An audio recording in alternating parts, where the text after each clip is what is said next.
With under a week to go until the MLB trade deadline, the pressure is on Dave Dombrowski and the Philadelphia Phillies to upgrade this team into a true World Series champion. They've been attached to a number of names, including Garrett Croquet and Jack Flaherty, who could be the necessary arms to take this team over the edge. In this video, when we dive specifically into Jack Flaherty, what he could bring to this Phillies team, what the potential cost would be, and everything else that it has to do with him. Now, before we dive fully into it, we do want to make sure you guys are smashing that subscribe button. At this point in time, 91.9% of you guys have not subscribed to Phillies Digest just yet. We want to get that Digest family growing. We got plenty of big plans to come with the channel and want each and every one of you a part of it. So let's get right into things and talk some ball today. Luke, what do you think of Jack Flaherty and anything else on the reports coming out right now? Jack Flaherty was kind of an interesting name for me. Was not a name I was expecting to see being linked to the Phillies. But I think right now the Phillies are noticing that the starting pitching has taken a bit of a step back since maybe the beginning of the year. Not a crazy one, but just some little issues with Rangers, dead arm maybe, and just think obviously the unknown with a guy like Walker. I don't think the Phillies really know when they're getting him back or what that plan is, at least at this moment in time. So this big a report yesterday from John Morosi came out about the interest in Jack Flaherty and Garrett Crochet, which are probably the biggest two starters on the market. A guy in Jack Flaherty who has been in the league now since 2017, about an 8-year vet. First, I believe, 7 years of his career with the Cardinals, last year with Baltimore, and now on the 1-year, $14 million deal with Detroit. We can dive in a little bit of his stats here. He's been really solid this year for Detroit.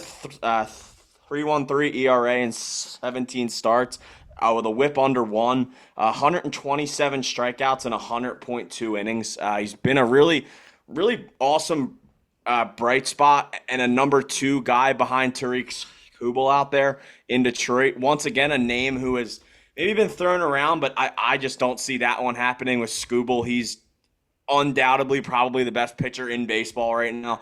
I just can't imagine how you convince a group of fans to trade that sort of player right now. But I think Jack Flaherty is the one that will get moved. I think there are a good amount of other teams in on him. The Dodgers, the Astros. I think those two teams really for me right now are the big ones that I think are going to be in on a starting pitcher.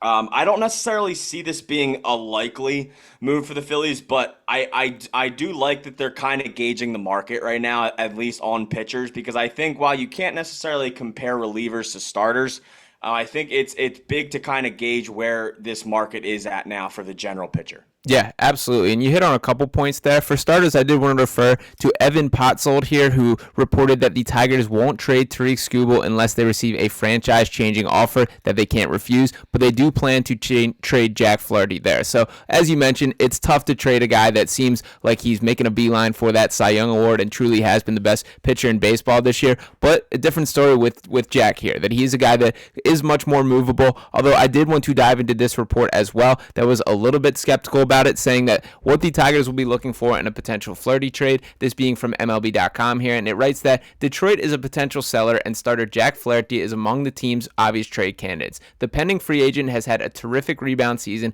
after signing a 1-year, $14 million deal with the Tigers. However, The Athletic notes that it's not a given that Flaherty will be moved, even if the Tigers don't get back to the postseason race. Part of the calculus for the Tigers is the fact that the right-hander is eligible to receive a qualifying offer this offseason, which would tie him to draft compensation. The Tigers are a revenue-sharing recipient, so they'd receive a pick between the first round and competitive balance round A in the 2025 draft if Flaherty rejects a qualifying offer and signs elsewhere for $50 million or more. Though a Flaherty trade is still the most likely outcome, Detroit could get bold and move onto the pitcher into the deadline if it feels the offers aren't better than the potential draft compensation. So Luke, to throw it back to you, what's kind of your thoughts on that process? The Tigers are obviously in a kind of strange place as a franchise. Obviously, we just spoke about Garrett Crochet. The Tigers are head and shoulders better than the White Sox, but still not a team that you can believe is going to have any sort of luck for this year. So what are your thoughts on all those reports there? Yeah, so right now the issue with the qualifying offer and how that does kind of help the Tigers, if Detroit was to hold on to him and he was to reject that qualifying offer because he is an undrafted free agent, or I'm sorry, an unrestricted free agent in 2025. So if he was to reject that qualifying offer this offseason and another team went to offer him a new contract, they would have to surrender, I believe it's a second-round pick. So basically the Tigers are thinking, is it worth it? Or can they basically hold on to him, push for the playoffs, and get an additional second-round pick? Because it is a very highly likely chance that he will decline that offer. So that's kind of where the Tigers are at. I still think that they will deal him. I think right now I don't think they're going to keep both of those arms, and I think they would way rather trade Flaherty right now. I think they know the package obviously won't be anywhere close to what it would be for Skubal, but I think the Tigers could still necessarily maybe make a push for that playoff spot. I think they know right now that they're still kind of definitely behind. They're currently 6 games back of the last wild card spot in a good American League right now. The Royals being a really good team holding that last wild card spot. And they would have to pass the Red Sox, the Mariners, and the Rays, who right now I see the Red Sox and Mariners both buying at the deadline. So I think Detroit's going to have a decision that they're probably going to have to sell Flaherty. And it seems like the Phillies may not be all in on Flaherty, as I don't think they should be. But once again, I think it's good for them to sort of gauge the market here.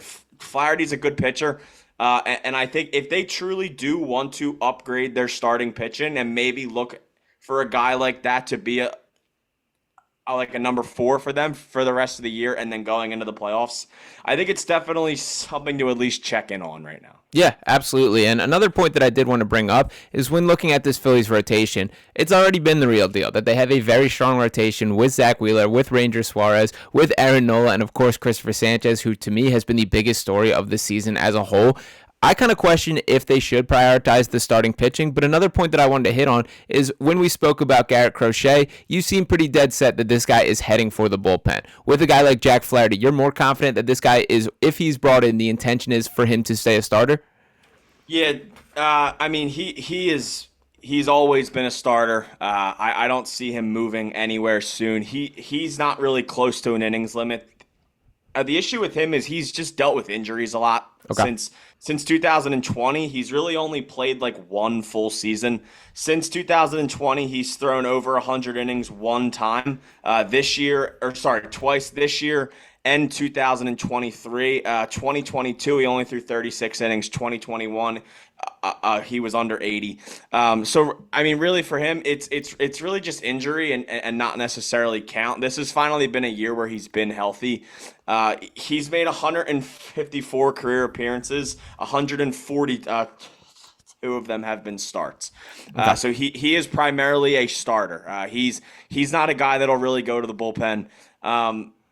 That's why I don't really see this for the Phillies as much as maybe the Crochet move, unless they really want to just make this an absolutely lethal rotation. And if that's their plan, then I can see that. But with how I think everyone's kind of gauged that the Phillies need another bullpen arm right now, I would say more than a starter. So that's why the Flaherty one didn't make a ton of sense to me. But once again, for like the 4th or 5th time, I think it's good for them to sort of gauge the market and sort of want to know where everybody's at right now. Yeah, absolutely. And I'm in agreement with you that I think I would rank both a bullpen arm and an outfield bat as a higher priority than another starting pitcher. Yeah, bat, absolutely. And we'll be dropping more talking about that as well. So I do think Flaherty falls down my list for those reasons that I understand. Obviously, you want to improve everything, but the reality is you only have so many trade chips to trade in. So I think Flaherty, as much as the idea of him, and he seems like a really solid pitcher and a guy that I think would make sense to a lot of contenders, I don't know if the Phillies are that team. And I do think I have more confidence in the rotation as is. So